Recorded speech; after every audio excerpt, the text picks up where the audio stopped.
સમજ્યા કે નહીં? આવતા બુધવારનું અત્યારથી કહી દઉં, છઠ્ઠા ચેપ્ટરની એક્ઝામ, અને એના પછીના બુધવારે 1 થી 6 ચેપ્ટર 50 માર્ક્સ 2 કલાક ફૂલ કોર્સ. આજના 15 ઓગસ્ટે શનિવાર છે એટલે મેળ નહીં પડે, એટલે બુધવારે જ મેળ પડશે, કેમ કે JEE લેક્ચર કેન્સલ કરવું પડે. ના બેટા, સાહેબ છૂટે 5 વાગે, હજી હંસપુરા ભણાવે છે. હંસપુરાથી ગાડીને સેલ મારે એટલે 5:50 પહેલા અહીંયા પહોંચે નહીં. ના પહોંચે 6 વાગે તો કહું છું, ટ્રાફિક ના હોય તો 5:50 આવી જાય, 5:45 આવી જાય. એટલે લેક્ચર 2 તો કેન્સલ થઈ ચૂક્યા છે, કેન્સલ થાય એવું એટલે તારીખ બદલી નાખી, કહી દીધું એના પછીનો બુધવાર. હું બોલી દઉં, રિપીટ કરી દઉં, આવતા બુધવારે 6ઠ્ઠું ચેપ્ટર, એના પછીના બુધવારે ફૂલ કોર્સ. હવે જે આગળ બોલું એ સાંભળજો. પછીના કોર્સમાં જ્યારે આવશે આવતો બુધવાર સુધી, ત્યાં સુધી મારા 6 લેક્ચર ગયા હશે, 7 લેક્ચર. ના સમજો તમે? એક વીકમાં મારા 3 લેક્ચર હોય છે ને, 7 લેક્ચર જશે, 3 એના પછીના વીકના, 3 એના પછીના વીકના, અને આ શુક્રવારનો. આ 7 લેક્ચરમાં થઈને માંડ 6ઠ્ઠું ચેપ્ટર પતશે. હજી સાંભળો મારી વાત, પછી જોજે ને ઘરે નામ કહી દઉં, પરમ્યુટેશન કોમ્બિનેશન. બસ અહીંયા ધ્યાન. હવે અલા મને થોડુંક ભણાવવા દો, આગળ બોલું. પરમ્યુટેશન કોમ્બિનેશન ના બધા દાખલા માંથી અડધા ઉપરના દાખલા 2 લાઈનમાં સોલ્વ થઈ જશે. 2 લાઈનમાં જવાબ આવી જાય, પણ એ તમને આવડે નહીં જો તમે સખત લોજિક અને બુદ્ધિ ના યુઝ કરો તો. તમારામાંથી જે નાનપણથી સમજ્યા વગર મેથ્સ કરે છે એ બધા ચેપ્ટરમાં ખોવાઈ જશે. હું તમને ક્લાસ વચ્ચે બતાવીશ, અનએક્સપેક્ટેડ લોકો જવાબ આપશે જબરજસ્ત, અને તમને જેની એક્સપેક્ટેશન હશે ને એમાંથી 1-2 પાસે જે બિલકુલ ખોવાઈ જશે. પૂરું બ્રેઇન વાપરીને જવાબ આપવો પડે. મસ્તી કર્યા વગર 4-5 એક્ઝામ્પલ બોલું છું, સાંભળજો. સાહિલ શબ્દ છે મારો, મસ્તી નહીં કરતો, હું રિયલમાં ભણાવું છું. આ સાહિલ શબ્દ છે મારા નામ.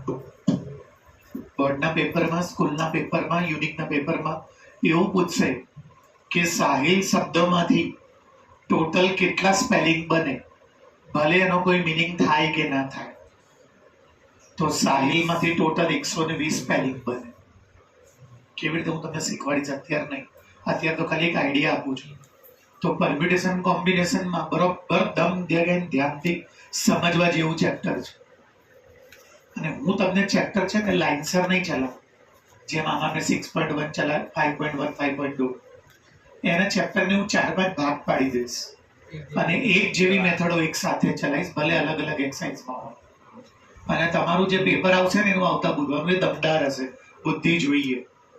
પછી સાંભળજો, દુનિયામાં જે બેકી સંખ્યા છે એમાંથી હું આ 4 જ બેકી સંખ્યા લઉં તો એમાં કેટલી બેકી સંખ્યા બને, પછી કેટલી એવી બેકી સંખ્યા બને જેમાં રિપીટેશન ના થાય, અને એવી કેટલી બેકી સંખ્યા બને જેમાં રિપીટેશન થાય. પછી દુનિયામાં ટોટલ 10 જ આંકડા છે. આંકડા ધ્યાન આપજો બરોબર. બાકી બધી છે ને એ દુનિયાની સંખ્યાઓ છે. તમે જો આમાં ભૂલ કરી, ક્યાં પૂછી ગયું, બરોબર. દુનિયામાં આટલા જ આંકડા છે, બાકી બધા તો નંબર્સ છે, સંખ્યાઓ છે. there are only 10 digit in this world. ભગવાને બહુ પરફેક્ટ બનાવ્યું છે. 5 એકી સંખ્યા અને 5 બેકી સંખ્યા. આ ખબર હોવી જોઈએ, 0 બેકી સંખ્યા છે. 0 is a even number. કેમ કે સમજાવું, જો કોઈની પાછળ 10 હોય તો આ બેકી થાય, એટલે 0 is a even number. 1 3 5 7 is a odd number. આ એકી અયુગ્મ છે, આ બેકી યુગ્મ છે. તો આ બાકી બધી સંખ્યાઓ આનામાંથી બને. તો તમને એવું બનશે કે આ બધી સંખ્યાઓમાંથી 7 આંકડાની 5 વડે વિભાજ્ય કેટલી સંખ્યા બને. અને એમાંય પાછું એવું પૂછશે કે રિપીટેશન નહીં કરવાનું, એટલે આમાંથી કોઈ રિપીટ ના થવું જોઈએ. અને એવું પૂછશે કે રિપીટેશન આ રહેલો પુનરાવર્તન કરી શકો તમે. તો આ લોજિક વાળું ચેપ્ટર છે. પછી તમને પૂછશે ભગવદ્ ગીતા, લખ્યું મેં આખો સ્પેલિંગ. પછી પૂછશે ઇન્ડિપેન્ડન્સ. 15 અક્ષરનો સ્પેલિંગ છે ને લખતો નથી. INDEN PNDNC. બરાબર. પછી એસેસિનેશન. એસેસિનેશન એટલે ગોળી મારી દેવી. Gandhiji was assassinated by Nathuram Godse. એટલે ભૂલી નહોતો ગયો, રેકોર્ડ થાય છે એટલે બોલવાનું અટકી ગયો હાથે રહીને, કેમ કે પોલિટિકલ મુદ્દો છે. ખાલી ખોટી કોઈ આ વિડીયો જોવે, સમજ્યા ને તમે? એટલે ભૂલી નહોતો ગયો. માને એમથી કઈ ડરતો કરતો નહીં કોઈ નથી, પણ રેકોર્ડ થાય એટલે ખાલી ખોટું શું કરવા, પોલિટિકલ વસ્તુઓ બોલવી. તો એસેસિનેશન છે તમારો દાખલો છે. એસેસિનેશન છે ને પણ નાનપણમાં યાદ નહોતું રહેતું ને, એટલે મારી મમ્મી પાવરફુલ ટીચર છે, હજી બી પાવરફુલ ટીચર છે, મા સૌથી પાવરફુલ ટીચર હતું. તો મારા મમ્મીએ મને કીધું ગધેડો, એના ઉપર તારા જેવો ગધેડો, એના ઉપર તું ઉભો ને એના ઉપર આખો દેશ ઉભો. મને તરત આવડી ગયું એસેસિનેશન. એસ એટલે ગધેડું, એના ઉપર બીજું ગધેડું, એના ઉપર તું ઉભો ને એના ઉપર દેશ ઉભો. મને બી મારા મમ્મી કોઈ જબરું તું તો લાવી, તો ત્યારથી મને એસએસસી નું સ્પેલિંગ યાદ રહી ગયું. એટલે હું જેવી તમને શીખવાડતું 10મામાં, ખબર છે, ટેકનિકો બનાવીને એ આ બધું મારી માએ જે મને શીખવાડ્યું ને એમાંથી કંઈ પણ S+S સાયન્સ લીધું એટલે સાયન્સ ને શું થઈ ગયું. તો આ બધી જે વાતો છે ને એ બધી મારી માએ આ બધું મને જે શીખવાડ્યું ને એમાંથી દિમાગમાં આવી કે આ બધું જે અઘરું હોય ને એ નોર્મલ રીતે ના થાય, એને કંઈક ને કંઈક બનાવી દેવાનું, તો એ લાંબા ટાઈમ માટે યાદ રહી જાય. તો જો એસેસિનેશન મને યાદ નહોતું રહેતું, તો એસેસિનેશન મમ્મી શું કીધું, ગધેડો, એના ઉપર બીજો એક ગધેડો, એના ઉપર તું ને એના ઉપર આખો દેશ. તો યાદ રહી ગયું એસેસિનેશન. તો હવે વાત શું છે સાંભળજો, કે એસેસિનેશનનો જે સ્પેલિંગ છે ને એમાંથી કેટલા સ્પેલિંગ બને. તો કે સાહેબ એ તો સાહિલમાં બી તમે બોલ્યા, ફરક છે જો બંનેમાં. ના ના, મને સાંભળો, તમે શાંતિથી બધું સાંભળો. સાહિલમાં કોઈ બી લેટર રિપીટ નહીં થતું, અને એસેસિનેશનમાં તો જો એસ બી રિપીટ થાય છે તો આનો આખો અલગ દાખલો થાય. દાખલા તરીકે નામ સુજલ છે, આનો દાખલો અલગ થાય. પણ કોનું રિપીટ થાય છે? સ્તુતિ. શું સ્પેલિંગ લખે તું? જો આના નામમાં અલગ થાય તો સુજલનો દાખલો જેવી રીતે શીખવાડું ને સ્તુતિને લાગુ ના પડે, કેમ કે સુજલમાં કોઈ સ્પેલિંગનો લેટર, જ્યારે સ્તુતિમાં તો ટી આવે જ છે, કોઈ બી રીતે લખે. સ્તુતિમાં બે વાર ટી ના આવે, તો આનો દાખલો અલગ રીતે થાય. તો આ બધા લોજિકલ વસ્તુ છે. પછી તમને ખબર છે, હું 5 જ જણને અહીંયા ઊભા રાખું અને એને અરેન્જ કરું ને, હા, તમે અત્યારે 40 જણ બેઠા છો ને, તમને આઈડિયા બી છે કે સરોજ મેમને જો પરીક્ષામાં ગોઠવવું હોય ને તો કરોડો રીતે ગોઠવી શકે. એનો જવાબ કેલ્ક્યુલેટરમાં બી ના આવે, હું બતાવીશ ત્યાં. કેલ્ક્યુલેટરમાં બી ના આવે. તો હું પરમ દિવસથી ફ્રાઈડેથી પરમ્યુટેશન ચાલુ કરીશ. બરોબર, 6-7 લેક્ચર જોઈશે મને. હે બેટા, ક્રમચય સંચય. ક્રમચય એટલે પસંદગી, ઊંધું બોલાઈ ગયું. સંચય એટલે અને ક્રમચય એટલે ગોઠવવું. પરમ્યુટેશન કોમ્બિનેશન, તો મેં તમને પહેલા કીધું હતું, પરમ્યુટેશન એટલે ટુ એરેન્જ અને કોમ્બિનેશન એટલે to select. Permutation combination is a mathematical word. Permute is to arrange, ગોઠવવું, and combination is to select, પસંદ કરવું. મારા ઘરમાં મારે કોઈ છોકરી ગોઠવવાની હોય તો પહેલા મારે એને સિલેક્ટ કરવી પડે, પછી જ એને ગોઠવાય. જો સિલેક્ટ કર્યા વગર તમે ગોઠવી દો તો તાંડવ કરે. સમજ્યા કે નહીં? પાકું કે નહીં? તો કે તમારા બંને વચ્ચે બહુ પ્રેમ છે, તો કે બહુ પ્રેમ, તો કે કેટલો? તો કે સગાઈ થઈ ને એની પહેલા હું બોલતો તો ના સાંભળતી હતી. સગાઈથી લગ્નની વચ્ચે આ બોલતી હતી અને હું સાંભળતો હતો. સગાઈ પહેલા હું બોલતો હતો અને આ ચૂપચાપ. અને સગાઈ અને લગ્ન વચ્ચે જે 1.5 વર્ષનો ટાઈમ હતો એમાં આ બોલતી હતી, અને હવે લગ્ન થઈ ગયા પછી એમાં બંને બોલી કે સોસાયટી આખી સાંભળે. ના સમજ્યા તમે? અમુક જોક સમજવા માટે બી સમજ્યા કે નહીં? જોઈએ ભાઈ કે સગાઈ પહેલા શું હતું, તો કે હું બોલતો હતો, આ સાંભળતી હતી. સગાઈ અને લગ્ન વચ્ચે એ બોલતી હતી, લગ્ન પત્યા પછી સોસાયટી સાંભળતી. એટલે સમજ્યા કે નહીં તમે? તો આને કહેવાય શું? સિલેક્ટ કરવી પડે. અને પછી જો સિલેક્શન બિલેક્શન બધું ભગવાનની વાત છે. Marriages are made in heaven, આ સાચી વાત છે. આઈ ફર્મલી ટ્રુલી બિલીવ ઇટ. તમે ગમે એટલું ગોતીને સારી છોકરી પસંદ કરો, તમારામાં જો મેચ્યોરિટી નહીં હોય તો તમારું ગાડું ના ચાલે. એટલે બેસિક સાયન્સ જોઈએ જીવન ચલાવવા માટે. એને મેચ સાથે કોઈ લેવા દેવા નથી. બાયોલોજી હોત તો બેટા બે સુપરસ્ટાર ક્યારે છૂટાછેડા લેતા જ નહીં ને. કેટલા દુનિયામાં તમે જો ગ્રેટેસ્ટ કે જે પોતાના ફિલ્ડમાં એચીવર હોય એ બંને મેરેજ કર્યા અને થોડાક ટાઈમમાં બંને, આપણે કોઈનું પર્ટિક્યુલર નામ નહીં આપવું, એટલે બાયોલોજી સાથે લેવા દેવા નહીં. બસ હવે આપણે બધા નામ પબ્લિકલી રેકોર્ડમાં ક્યાં બધું તું બોલે છે. સમજાયું? મસ્તી નહોતી હો. મેં આખું તમને એક પ્રીફેસ આપ્યું એટલે હું ફ્રાઈડે ડાયરેક્ટ લેક્ચર ચાલુ કરી શકું. ક્લિયર ને? ચલો, પ્રીફેસ એટલે પ્રસ્તાવના. ગુજરાતીમાં એને પ્રસ્તાવના કહેવાય, ઇંગ્લિશમાં પ્રીફેસ. પ્રીએમ્બલ હોય ને જેમ એવી રીતે. ચલો કરું છું સ્ટાર્ટ. રવિ નામનો એક છોકરો હતો. એને કેટલી એક્ઝામ આપી તો અહીંયા કંઈક લખ્યું હશે. 3 એક્ઝામ આપી. વચ્ચે ના બોલો. પહેલી એક્ઝામમાં એના 70 આવ્યા, બીજી એક્ઝામમાં એને 75 આવ્યા, ત્રીજીમાં કેટલા આવ્યા એ મારે ગોતવાનું છે. વચ્ચે ના બોલો. એને 3 વડે ભાગવાનું, કેમ કે મને એવરેજ કીધું છે. જો એવરેજ, એવરેજ એટલે મીન. મીન નું સૂત્ર છે x બાર = 10મું ધોરણ. એવરેજ એટલે મીન, મીન એટલે મધ્યક, મધ્યક એટલે સરેરાશ.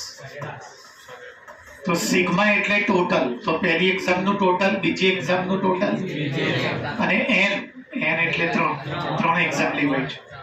અને આ ત્રણેયનું એવરેજ કેટલું છે? એટલીસ્ટ એટલે ઓછામાં ઓછું 60. એટલે 60 તો લેવાય નથી. ઓછામાં ઓછા 60 માર્ક્સ તો આવશે સર મારા. એનો મતલબ કે 60 આવશે અથવા એનાથી વધારે આવશે. તો જ્યારે બી બોર્ડના પેપરમાં એટલીસ્ટ લખ્યું હોય ને તો અહીંયા ગ્રેટર ધેન, અને અહીંયા એટમોસ્ટ લખ્યું હોય ને યાદ રાખજો, મોસ્ટ હોય ને તો લેસ લેવાનું, અને લેસ હોય ને મોસ્ટ. એવું યાદ ના રહી જાય ગુજરાતીમાં? ઓછામાં તો ગ્રેટર, વધારે લેવાનું, અને વધારેમાં ઓછું. વધારેમાં વધારે 60 આવશે એટલે કે 60 થી, પણ 60 થી એટલે આ લેવું પડે. લેસ એટલે ઓછું, અને ઓછામાં ઓછા 60 એટલે 60 થી નીચે, પણ 60 થી એટલે વધારે આવે એટલે ગ્રેટર લેવું પડે. તો આવું બધું યાદ ના રાખે તો પછી એટલું યાદ રાખી લેવાનું, લિસ્ટમાં ગ્રેટર, મોસ્ટ, અને મોસ્ટમાં લિસ્ટ. અને 3 એક્ઝામ આપી, કોણે કીધું? આ રહ્યું. ત્રીજીમાં કેટલા આવે એ તો મારે તો એવરેજ કેટલી થઈ એની? 60 ની ઓછામાં ઓછી 60, એટલે 60 બી થઈ હોય. તો ચલો હવે આ ક્યાં મોકલી દો? તો આ કેટલા થઈ જશે? આ શું બચશે? 5 ને 0. x greater than or equal to કેટલા આવશે? 35. જો ત્રીજા પેપરમાં એને 35 અથવા 35 થી આવે તો એની એવરેજ, જો તમે એક સબ્જેક્ટમાં ધોવાથી આખા ટકા ધોવાઈ ગયા, 75 ની રેન્જ જગ્યાએ 60% પહોંચી ગયો. એક જ સબ્જેક્ટમાં ધોવાય, જો ત્રીજા સબ્જેક્ટમાં 35 અથવા એથી વધારે લાવે તો જે 75 ની રેન્જ હતી એ જગ્યાએ કેટલે પહોંચી ગયો? સાંકડાની જગ્યાએ છગડો પહોંચી ગયો. એટલે લાગે કે એક સબ્જેક્ટથી શું ફરક પડે, આખું રિઝલ્ટ બદલાઈ ગયું. ચાલતી હતી 7 ની રેન્જ, જો 75 વાળી રેન્જ, અને ત્રીજા પેપરમાં જો 35 અથવા થોડાક વધારે લાવ્યો તો પહોંચી ગયો 60. પતી ગયો દાખલો બે. એનો મતલબ કે જો ત્રીજા સબ્જેક્ટમાં એને 35 અથવા 35 થી તો એનું ટોટલ પર્સન્ટેજ 60 અથવા એનાથી આવશે. ચલાવો એકવાર ડિલીટ મારીને. ચલો આમાં એવું જ છે, એક્ઝામ જ આપી છે. આ વખતે કેટલી એક્ઝામ આપી છે ભાઈ? તો 5 એક્ઝામ. પહેલામાં કેટલા આવ્યા? બીજામાં, ત્રીજામાં, પાંચમામાં. બધી એક્ઝામના માર્ક આપી દો તો આપણને પેપરમાં શું પૂછશે? નીચે કેટલા આવશે? હમણાં તો 3 લખતા હતા. અને જુઓ તો કેટલા આવ્યા ભાઈ એવરેજ માર્ક્સ? 90 માર્ક્સ ઓર મોર. કહો ભાઈ મને 90 માર્ક્સ આયા અથવા એનાથી વધારે? 90 અથવા એનાથી વધારે. ચલો આને ક્યાં મોકલી દો? 9 કચ્ચા અને પાછળ 0. x ના 5 ને 4 9 ને 2 11 ને 7 18 બધી 10 19 28 ને બરોબર તો કરું છું. 36 લખ્યું છે બરોબર છે. 450 માઇનસ 300 શું આવશે? 0 માંથી 8 ના જાય એટલે 10 માંથી 8 જાય 2, 44 માંથી 36 જાય. પાંચમા પેપરમાં જો 82 અથવા એનાથી તો એના પર્સન્ટેજ 90 અથવા એનાથી વધારે થશે. એટલે જો ટાર્ગેટ હોય ને આવું તમે બોર્ડમાં કરી શકો. પહેલા 2 પેપર પતી જાય ને, મેથ્સ છેલ્લું હોય હંમેશા. 12માની વાત કરું છું. રૂલ છે હો. રૂલ એટલે કે બનેલું નથી પણ આટલા વર્ષોથી એવું થાય છે. પહેલું ફિઝિક્સ હોય છે, બીજું કેમિસ્ટ્રી, ત્રીજું મેથ્સ. તો પહેલા 2 વિષય તમને આઈડિયા આવી જાય કે આવું પેપર ગયું છે. પછી તમારા ટાર્ગેટમાં હવે કેટલા ખૂટે છે એ તમે નક્કી કરી શકો કે ત્રીજા પેપરમાં જો આટલા લાવી દઉં તો આટલા ટકા પહોંચી જઈશ. એટલે તમે ગોતી શકો. એ બોર્ડમાં ફિક્સ છે. મેં જ્યારથી યુનિક ચાલુ કર્યું ત્યારથી પહેલું ફિઝિક્સ હોય છે વેરી ફર્સ્ટ ડે, બીજું કેમિસ્ટ્રી અને ત્રીજું મેથ્સ. ની વચ્ચે ભલે કોઈ બી હોય પણ મેન સબ્જેક્ટમાં. અને તમને ખબર છે તમારે પાસ થવું 5એમાં જરૂરી. 2% કોઈ જગ્યા નહીં. 3 જ સબ્જેક્ટના ટકા ક્યાંય બી એડમિશન લો તમારે 3 જ સબ્જેક્ટના પર્સન્ટેજ જોઈએ, મેથ્સ, ફિઝિક્સ અને કેમિસ્ટ્રી. બીજું કંઈ જ નહીં. પાસ થવું જરૂરી બધામાં. ક્લિયર? હા, પણ તમે એબ્રોડ ભણવા જાઓ છો. સાંભળી લો, તમે 1 મિનિટ સાંભળી લો. તમારામાંથી કોઈને એબ્રોડ ભણવા જવું છે 12th પછી, તો પછી 5 સબ્જેક્ટના પર્સન્ટેજ જો. હું ઇન્ડિયાની વાત કરું છું. 2 મિનિટ માટે માની લઈએ કે તમે બધા ઇન્ડિયામાં જ બેચલર ડિગ્રી કરશો તો 3 જ સબ્જેક્ટના પર્સન્ટેજ જોઈએ. થવું પાડે પાસ 5માં પણ પર્સન્ટેજ 3ના. પણ કોઈને બેચલર કરવા માટે જ ફોરેન તો પછી 5 સબ્જેક્ટના પર્સન્ટેજ. ફોરેનમાં 3 સબ્જેક્ટનું કલ્ચર જ નથી. તો તમારે 5માં પર્સન્ટેજ લાવવા પડે. ઇંગ્લિશ અને કમ્પ્યુટરને બી લાઇટલી ના લઈ શકો. ચલાવો એકવાર કે આવડે? તો પહેલામાં 87 હોય, બીજામાં 92 હોય, ત્રીજામાં, ચોથામાં. જો 5માં મિનિમમ તમે તો તમારા 90% થઈ જશે. કેમ ઓછા લાયા તો ચાલે? જો પહેલા બધા લાવી દીધા છે એટલે 82 આવશે તો 90 થઈ જશે. 82 થી જેમ જેમ તો 90 કરતા વધતા જશે. મસ્ત મસ્ત દાખલા છે, મને શાંતિથી ભણવા દેજો. Find all pairs of consecutive or positive number. પહેલા આખો ક્લાસ એક દિમાગમાંથી સાંભળી લો. મેં અમુક લોકોને પૂછું છું તો બિલકુલ ખોટો જવાબ આપે છે. બુદ્ધિ, કોમન સેન્સ વાપરવાની. જો અહીંયા મારી સામે 2 ક્રમિક એકી સંખ્યા વચ્ચેનો ડિફરન્સ કેટલો, અને વચ્ચે ના બોલતા, અને 2 ક્રમિક ઇવન નંબર વચ્ચેનો. તો મેં એક છોકરાને ઉભું કર્યો પણ કે સર ઇવન વચ્ચે 2 નો ગેપ હોય. મેં કોઈ એગ્રી. અને મેં કીધું ઓડ? તો કે 1 નો ગેપ હોય. ખોટું. જો બધી ઇવન લખું, જો 2 નો જ ગેપ. ઓડ લખી બધી જો. હવે ઇવન લખું, 2 નો જ ગેપ.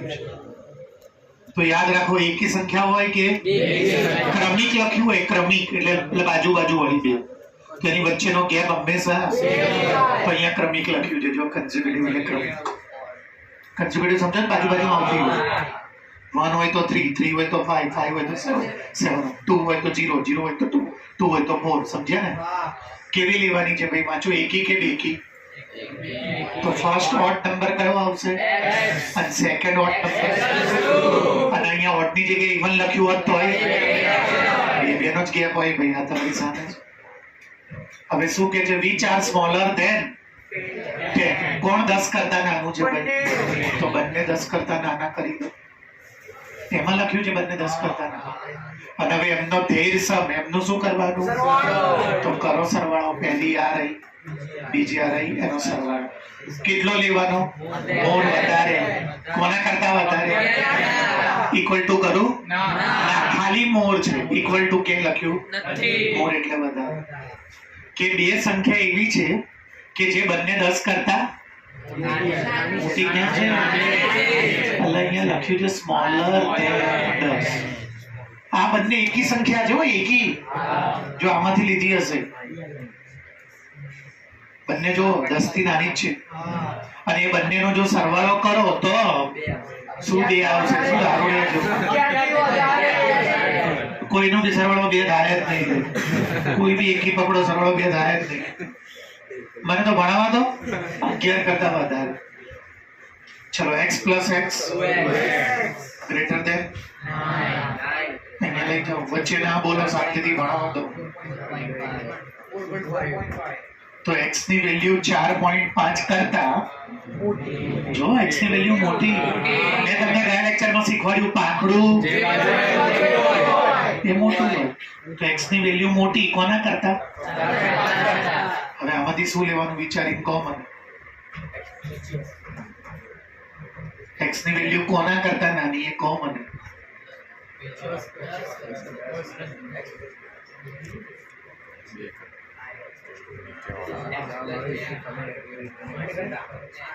આ કે 8 કરતા, ઓલો કે 10 કરતા, બંને 10 કરતા નાનું છે. તો પછી x લેસ દેન 8 શું કર્યું મેં ના સમજ્યા? તો હવે મને કહો x ની વેલ્યુ 10 કરતા બી નાની છે અને x ની વેલ્યુ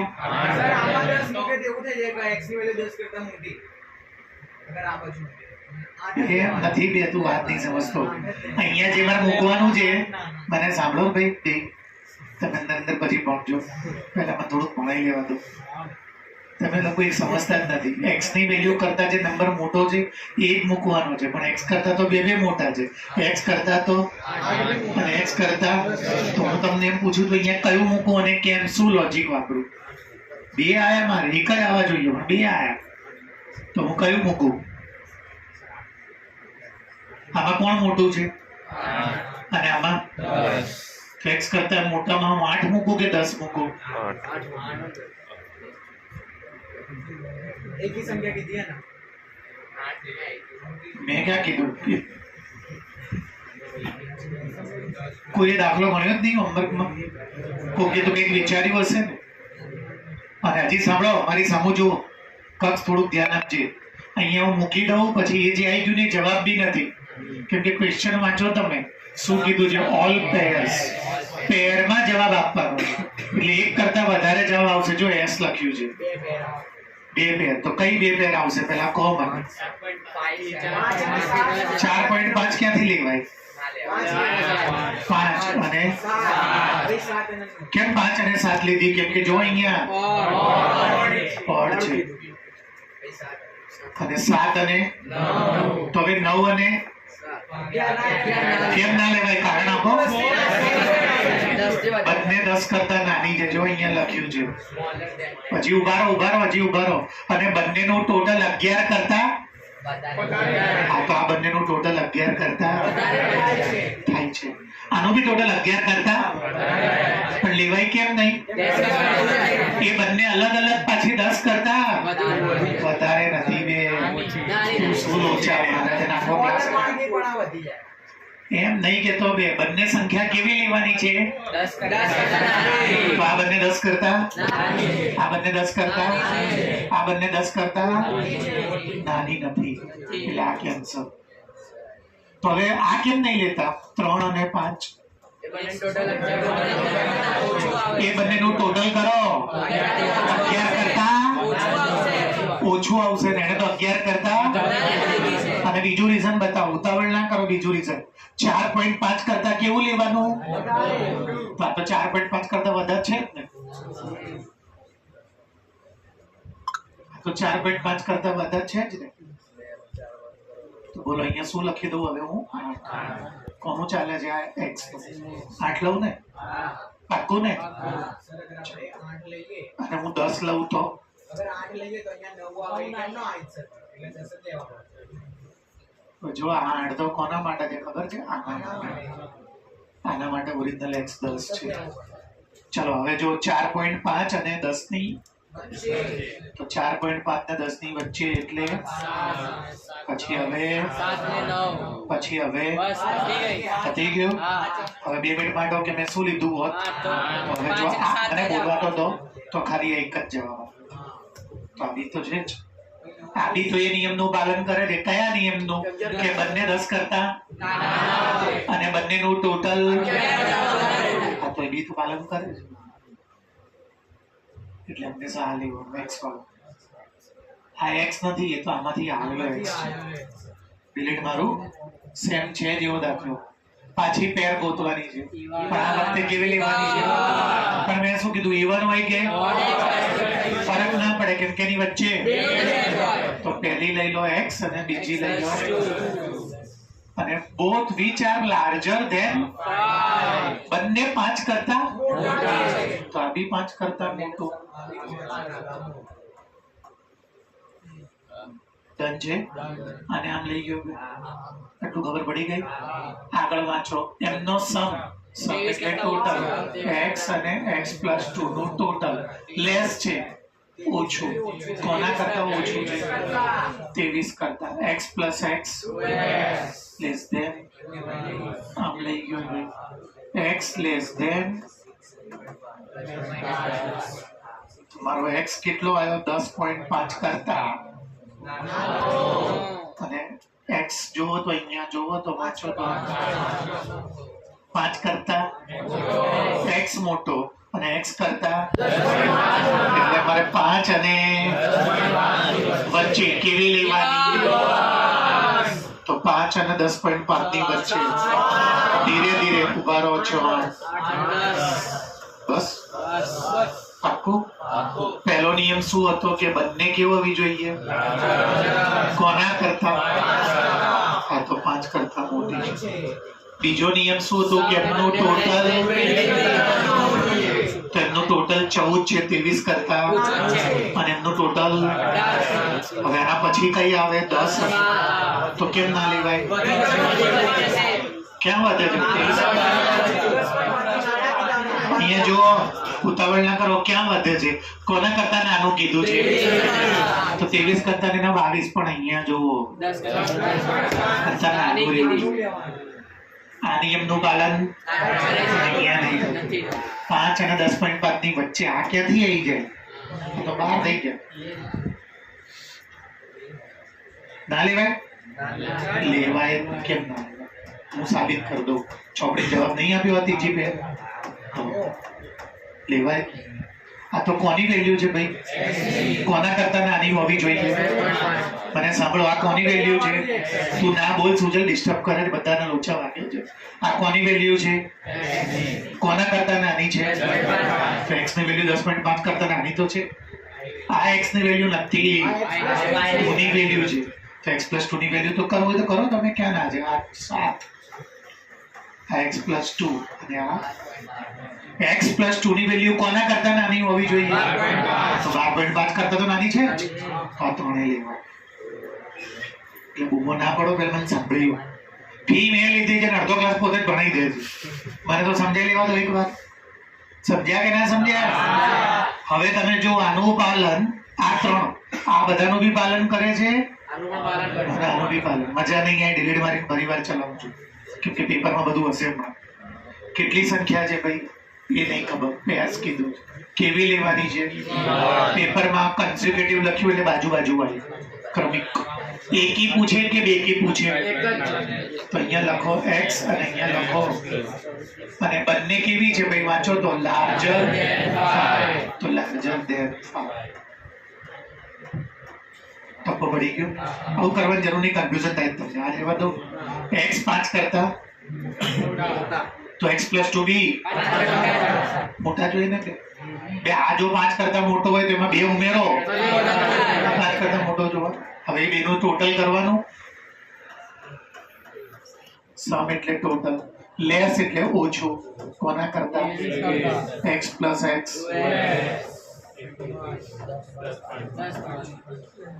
તો x કોના કરતા નાનો આવ્યો? x 10.5 કરતા પણ x મોટો કોના કરતા છે? એનો મતલબ કે x ની વેલ્યુ ક્યાં હોય ભાઈ? તો બાજુમાં તો કોની વેલ્યુ? તો x પ્લસ 2 કરી દઉં આમાં. તો કોના માટે ઉમેરી દઉં? બધામાં ઉમેરી દઉં. થઈ ગયા. તો આ કેટલા થઈ જશે? આ તો x છે ને 5 અને 10.5 ની વચ્ચે રાખજો. અને x પ્લસ 2 છે ને, અને લેવાના કેવા છે? તો ઇવન 5 કરતા મોટા લેવાના ને. આ 6 થશે તો આ હવે આના જવાબ માની નહીં લેવા. એ ચેક કરો ભાઈ કે આનું અને બધાનું પાલન કરતો હોવો જોઈએ. તો પહેલા ચેક કરીએ કે એનું સમ 23 કરતા કોનું 23 કરતા ઓછું. તો આ જે નિયમ છે ને પાલન થાય. પછી બીજું શું કીધું છે કે લાર્જર હોવું જોઈએ કોના કરતા. હા તો લાર્જર જ છે 5 કરતા. ત્રીજું શું કીધું છે કે x જે હોય ને એ 5 અને x આ છે. હા જો તો 5 અને 10.5 ની તો જો તો 5 અને 10.5 ની વચ્ચે છે. આ કેમ નહીં કરતા. આ થઈ ગયું તો આ થઈ જ જાય ને. x + 2 કોની વચ્ચે હોવું જોઈએ. જો 7 અને 12.5 ની વચ્ચે છે. તો આ દુનિયામાં 3 પેર એવી કે જે પોતે મોટી હોય કોના કરતા અને એમનું ટોટલ અને પછી બેકી હોય. એટલે આ 3 પેર છે. આવડે કે ના આવડે. ઘણું એકવાર ડિલીટ મારીને ઘણું એમના પેપરમાં ના ઉપડી જતા ગણી જજો બધું. તો દાખલો નહીં આવડે. શાંતિથી ગણવા દેજો ભાઈ. તમારે મટીરિયલ રીતે નહીં ગણાવતો. એકદમ અલગ રીતે આ નાના પછીનો યુનિક દાખલો ગણાવીશ. ત્રિકોણ દોરીને આપણે દોરી દેવાનો પેપરમાં, ભલે ત્રિકોણ ના હોય, સમજવું સહેલું પડે. મને શાંતિથી ભણાવવા દેજો. હું એવું માની લઉં છું કે મેં જે ત્રિકોણ દોર્યો ને પ્રિયંકા ભટ્ટ એની આ સૌથી નાની સાઈડ છે અને એને હું x ધારી લઉં છું. બધા દાખલામાં તમારે બી આવું કરવાનું તો એકદમ ઈઝી લાગશે તમને. કોઈ બી એકને તમારે સૌથી નાની સાઈડ માની લેવાની. આને તમારી મરજી. એથી દાખલામાં કઈ ફરક ના પડે. This is the least side of triangle. Least એટલે સૌથી નાની. That is x for me.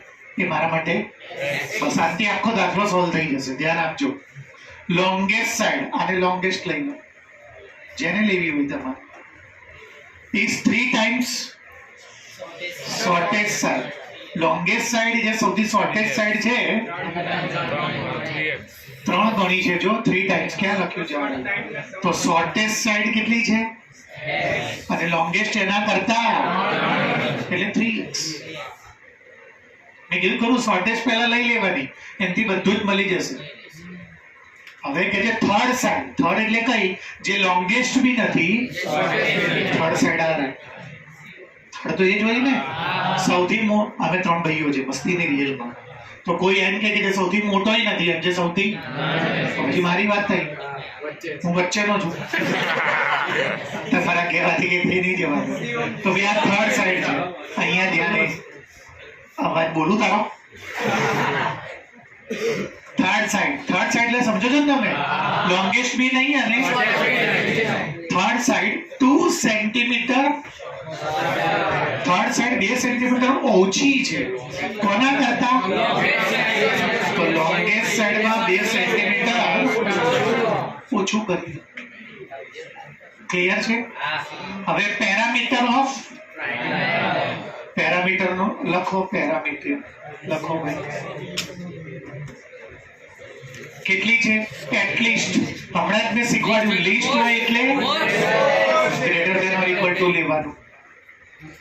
At least 61 એટલે 61 કરતા પણ 61 કરતા મેથ્સ નો નિયમ છે. જેની વેલ્યુ એનો સૂત્ર લખવાનું. મેથ્સ નો નિયમ છે જેની વેલ્યુ પેરીમીટર એટલે પરિમિતિ.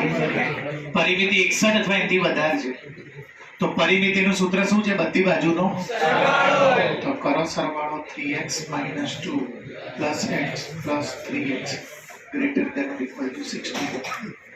3x + x 4x + 3x greater than or equal to -2. આ બાજુ +2.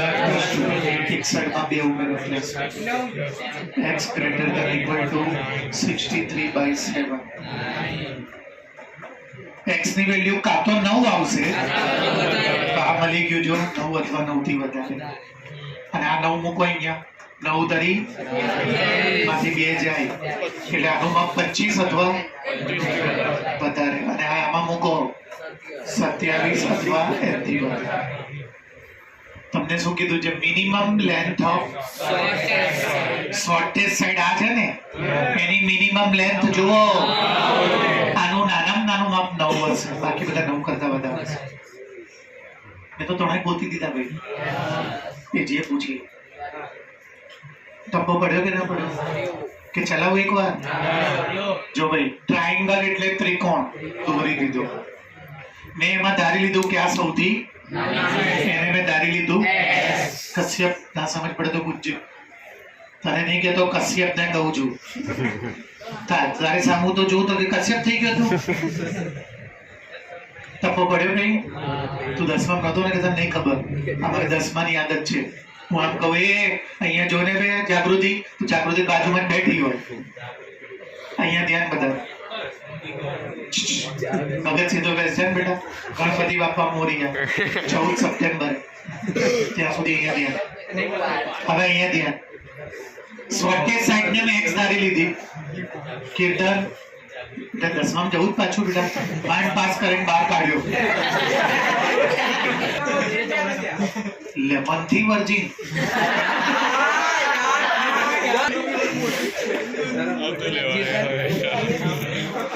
એડ્રેસ આપું ચાલો ત્યાં.